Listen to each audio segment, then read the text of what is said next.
आपकी एक सबसे बड़ी प्रॉब्लम क्या है? आप एक ऐसे शिक्षक की तलाश कर रहे हो, आप एक ऐसे व्यक्ति की तलाश कर रहे हो कि सारी मेहनत वो करे, सारा पढ़ाने का काम वो करे, और वो हमें इतना अच्छा पढ़ाए कि हमसे हर चीज बन जाए। मेरी नजर में धरती पे अभी तक ऐसा कोई इंसान नहीं है कि जो ऐसा पढ़ा दे कि आपसे परीक्षा में सब बन जाए। भगवान आपके हाथ लग जाए तो अलग बात है, इंसान तो आपकी इस मामले में मदद कर ही नहीं पाएगा, हो ही नहीं सकता, है ना।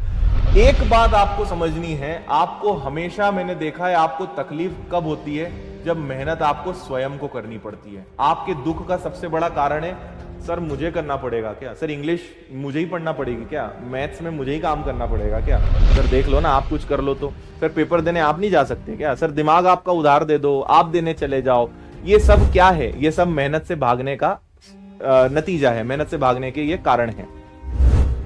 जब जब आपके ऊपर मेहनत करने की बात आती है, जब जब सुई आपके ऊपर आ जाती है कि भाई तुझे मेहनत करनी पड़ेगी, आपको बड़ी तकलीफ होती है। और मैथ्स के साथ भी यही है, इंग्लिश के साथ भी यही है, जीएस के साथ भी यही है।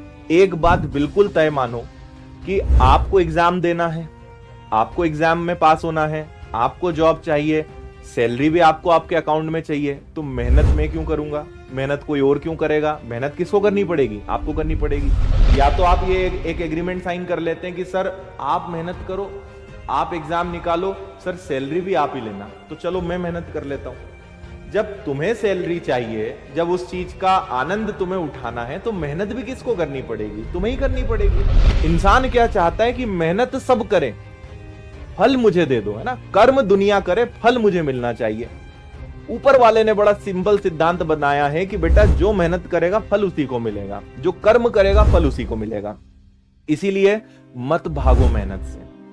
अगर तुम मेहनत करोगे, अगर तुम अपनी जी जान एक लगा दोगे, फल भी तुम्हें ही खाना है, उसका फायदा तुम्हें ही मिलेगा। एग्जाम निकलेगा, सैलरी आएगी, तुम्हारे ही खाते में आएगी, घर बसेगा तुम्हारा, परिवार बढ़ेगा तुम्हारा, ठीक है।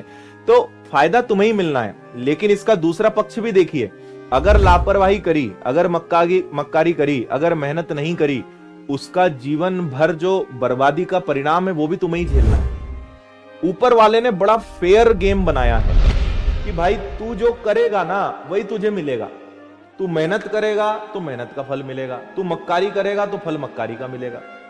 इसीलिए बहुत फेयर गेम बनाया है। तो आप ये समझिए कि मैंने आपको 50% पढ़ा दिया, अब बाकी का जो 50% है वो आपकी प्रैक्टिस से आएगा। और आपको तकलीफ बस यही होती है, जब आपसे कोई प्रश्न नहीं बनता, जब आपको कोई नया प्रश्न एकदम से दिख जाता है, तो आप ना वहां पे फेल जाते हो, आप एकदम निराश हो जाते हो। अरे यार ये तो सर ने पढ़ाया नहीं, अरे ये तो क्लास में देखा हुआ नहीं है।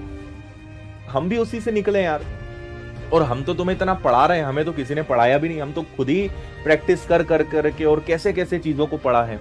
और ये आपके साथ नहीं, हर एक के साथ होता है।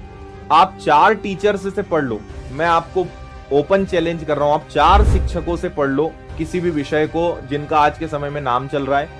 आप जब पेपर लगाने बैठोगे आपसे कुछ नहीं बनेगा, क्योंकि शिक्षक से पढ़ने से ज्यादा इंपॉर्टेंट है कि आपने कितनी मेहनत करी, आपने कितनी प्रैक्टिस करी, ये बहुत इंपॉर्टेंट है।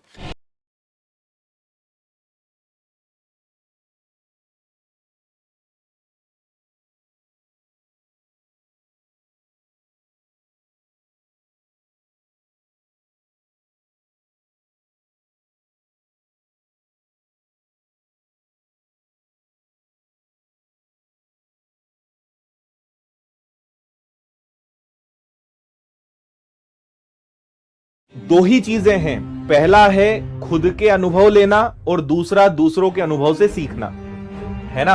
एक क्या है, स्वयं का अनुभव लेना, और एक होता है दूसरों के अनुभव से सीखना। सफल लोग दूसरों के अनुभव से सीखते हैं, दूसरों की गलतियों से, दूसरों के अच्छाइयों से सीखते हैं। और जो असफल महामूर्ख रहते हैं वो क्या करते हैं, हम क्यों सुने दूसरे की, मैं तो खुद करके देखूंगा। ये लोग अपने ही नियम लगाते हैं, अपने ही अनुभव यूज करते हैं, खुद के ही प्रयोग लगाते हैं, एग्जाम को बहुत धज्जियां उड़ा के आते हैं, एग्जाम में सब बेकार करके आते हैं, फिर इनको समझ में आता है कि पढ़ने का तरीका क्या होना चाहिए। पर मौका तो गया, अपॉर्चुनिटी तो गई। तो इसलिए ध्यान रखें कि दूसरों के अनुभव से सीखिए, है ना। जो सफल लोग हैं, जो तुमसे कई वर्ष आगे हैं, जिन्होंने लाइन लगा दी है सिलेक्शन की, अगर उनकी बातों को मान लोगे तुम्हारे वर्ष बचेंगे, दिन नहीं, ईयर्स में तुम्हारी बचत होगी। अब मैं अगर पिछले 16-17 सालों से पढ़ा रहा हूं, 10-12 गवर्नमेंट जॉब्स लेकर छोड़ी हैं, लाखों बच्चों की अभी तक जॉब्स लगवाई है, तो मैं कोई भी बात हवा में नहीं कहूंगा और कोई भी बात बिना अनुभव के नहीं कहूंगा। तो अगर मैं कुछ कह रहा हूं, आप मानेंगे, फॉलो करके देखेंगे, 1-2 महीने थोड़े से पेशेंस के साथ उन बातों पे मेहनत करेंगे, आपको रिजल्ट मिलेगा और आपको समझ में आएगा कि वो जो 15-16 वर्ष का जो एक्सपीरियंस है उसने आपके कितने वर्ष बचा दिए। देखो, मेहनत सब कर रहे हैं, लाखों करोड़ों लोग फॉर्म भरेंगे, लेकिन सक्सेस वही होगा जो सक्सेस के रूल्स फॉलो करेगा, सफलता के नियम और सफलता के सूत्र अपनाएगा। उसमें पहला नियम है डिसिप्लिन, अनुशासन। जो कहा जाए वो करना, है ना, रेगुलरिटी, कंसिस्टेंसी। शुरू करना बड़ा आसान है, तैयारी सब शुरू कर देंगे, लेकिन आप लगातार पढ़ रहे हो कि नहीं, ये बड़ा इंपॉर्टेंट है। कोर्स ज्वाइन करना बड़ी बात नहीं है, कोचिंग ज्वाइन करना बड़ी बात नहीं है, लगातार पढ़ना सबसे कठिन काम है और ये कईयों से नहीं होगा। आपने वो कर लिया, आप भीड़ से अलग हो जाओगे। तो भीड़ का हिस्सा रहना है या भीड़ से अलग होना है, ये आपकी चॉइस रहेगी और ये तय करेगा आपकी हैबिट्स, आपकी आदतें, आपकी डेली रूटीन कि आप बाकी लोगों से कितना अलग हैं, आप भीड़ में हैं, भीड़ से अलग हैं, ये सारी चीजें तय करेगी। इसीलिए सफलता के सूत्र को समझो। ये काम कठिन है ना, रोज पढ़ना बहुत कठिन काम है, आपको लगता होगा, लेकिन बड़ा कठिन काम है और ये कठिन होता है कुछ दिन बाद। अभी तो आप जोश जोश में खूब पढ़ोगे, 5-5, 6-6, 8-8, 10-10 घंटे पढ़ोगे, लेकिन देखा जाएगा 1-2 महीने बाद कि तब तुम कितना पढ़ पा रहे हो, क्योंकि कई लोग की हवा 1-2 महीने, 1 महीने में ही निकल जाएगी।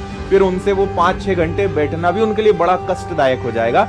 लेकिन अगर तुम उस कष्ट में भी पढ़ते रहोगे तो तुम आगे रहोगे। तो इसीलिए ये बात ध्यान रख लेना। और आपके पास अभी वो अनुभव नहीं है और वो अनुभव लेने के लिए टाइम मत खराब करो। 2-4 साल लग जाएंगे उन चीजों को समझने में, ठोकरें खाने में, तब तक मौके निकल जाएंगे। इसलिए जो कहें वो मान लिया करो।